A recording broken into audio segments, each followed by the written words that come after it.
देखिए, आप लोगों को वैद्युत धारिता बताया गया, उससे संबंधित बहुत सारे न्यूमेरिकल भी बताए गए।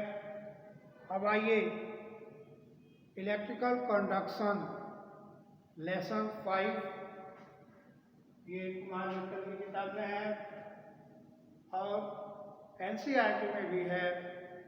वैद्युत चालन हमको पढ़ना है और फिर आगे चल करके इसमें हम सरल परिपथ की बात करेंगे, जिसमें किरचॉफ लॉ की बात करेंगे, व्हीटस्टोन्स ब्रिज की बात करेंगे, अन्य चीज़ें पढ़ाई जाएंगी। अब इसमें प्रश्न ये है कि विद्युत किस प्रकार से चलता है विद्युत परिपथों में। तो देखिए, परिपथ में चलने के लिए इलेक्ट्रॉन की आवश्यकता, और तब हम उससे डिफाइन करते हैं विद्युत धारा, यानी करंट क्या है।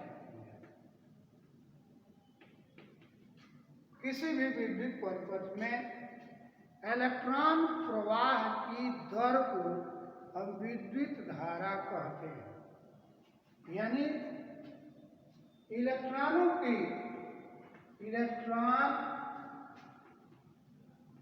प्रवाह की दर को विद्युत धारा कहते हैं। इलेक्ट्रॉन प्रवाह की दर को विद्युत धारा कहते हैं। कहीं कहीं लिखा है आवेश प्रवाह की भी दर को, तो I = Q/T, और इसी को लिख देते हैं NE/T। N number of electron हो गया, E चार्ज ऑफ इलेक्ट्रॉन हो गया। तो अगर N को हटा दे T/T, यानी इलेक्ट्रॉन प्रवाह की दर को विद्युत धारा कहते हैं। अब यहाँ से देखिए, इसके मात्रक की बात करें तो मात्रक यहाँ से कूलाम प्रति सेकेंड हो जाएगा, लेकिन ये एक आर्बिट्रेरी मात्रक। विद्युत धारा का मात्रक MKS सिस्टम में, MKS सिस्टम या SI सिस्टम, SI सिस्टम का ही एक भाग है MKS सिस्टम। विद्युत धारा का मात्रक एम्पियर में निर्धारित कर दिया गया, एम्पियर। और ये प्रचलन में आया 1960 के बाद, तब से हम विद्युत धारा का मात्रक एम्पियर कहते हैं। एम्पियर को पिछले कक्षाओं में परिभाषित किया गया होगा। पुनः एक बार सुनिए, यदि दो लंबे सीधे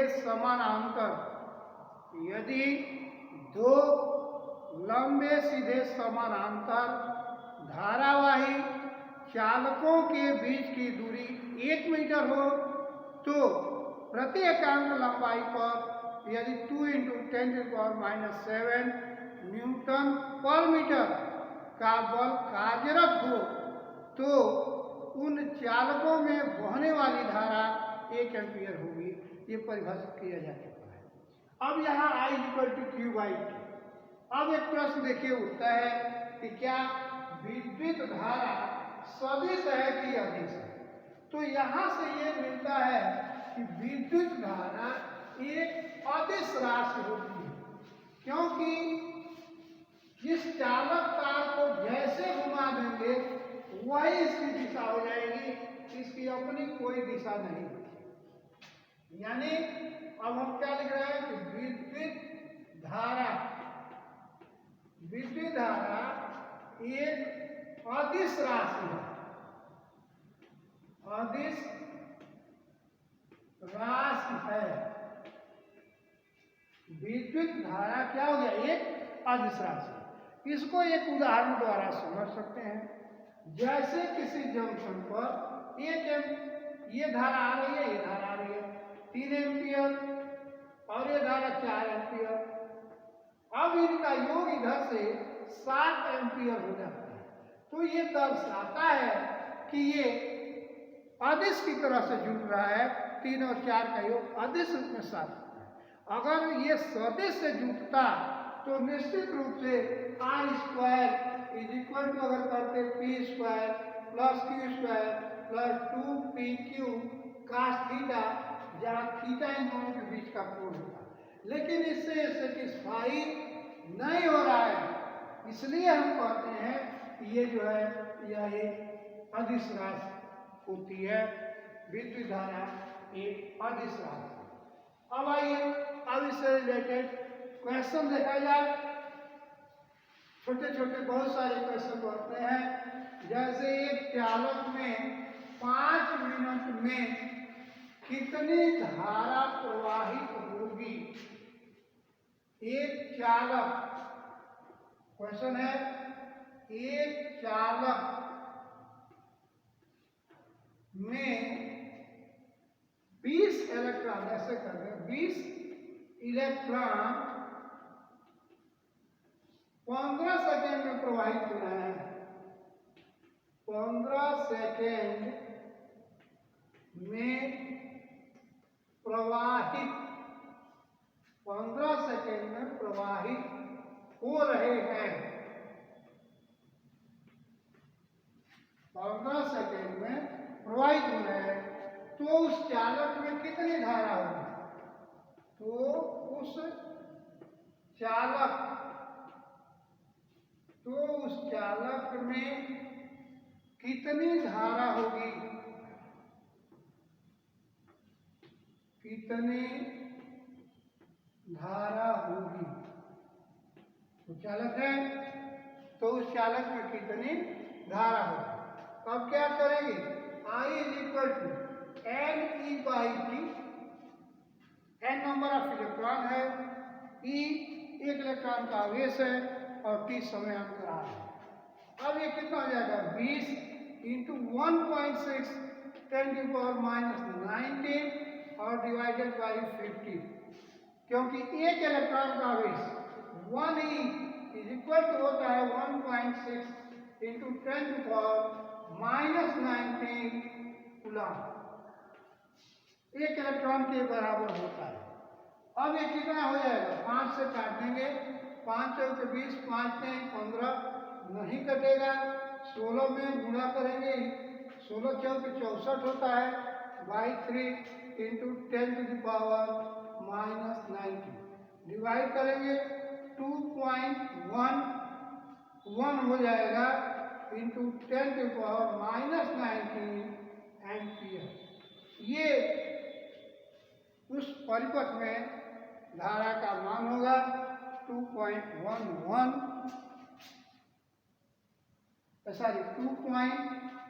यहाँ 1 बचेगा 03, 2.13 एम्पियर।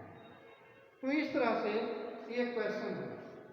अब आइए एक इलेक्ट्रॉन वृत्ताकार कक्षा में, दूसरा क्वेश्चन है, देखिए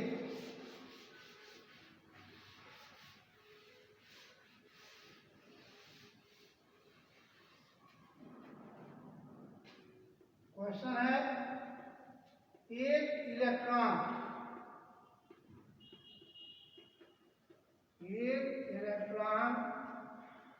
वृत्ताकार कक्षा में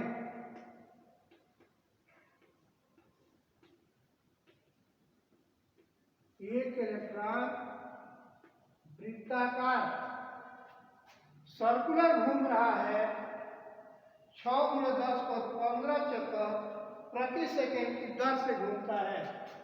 6 × 10 पर 15 चक्कर प्रति सेकेंड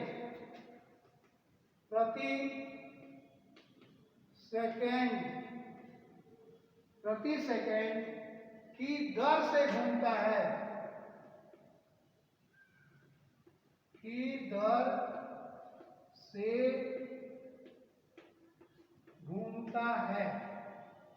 एक इलेक्ट्रॉन वृत्ताकार कक्षा में 6 × 10 पर 15 चक्कर प्रति सेकेंड की दर से घूमता है। तो लूप में धारा होगी, तो लूप तो लूप में धारा होगी, ये आपको करना है कि लूप में कितनी धारा होगी। धारा निकालना है I is equal to NE/T, T प्रति सेकेंड है, N इलेक्ट्रॉनों के चक्कर प्रति सेकेंड जो होता है वो इलेक्ट्रॉनों की संख्या होती है। यहाँ ऑप्शन देखिए क्वेश्चन में दिया है, 4 ऑप्शन दिया है। पहला है 0.96 मिली एम्पियर, दूसरा है 0.96 माइक्रो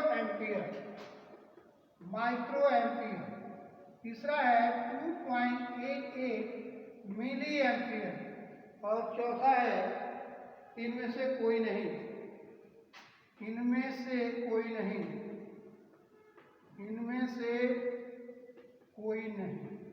ये देखिए 4 ऑप्शन है और चारों में एक ऑप्शन तो सही ही है।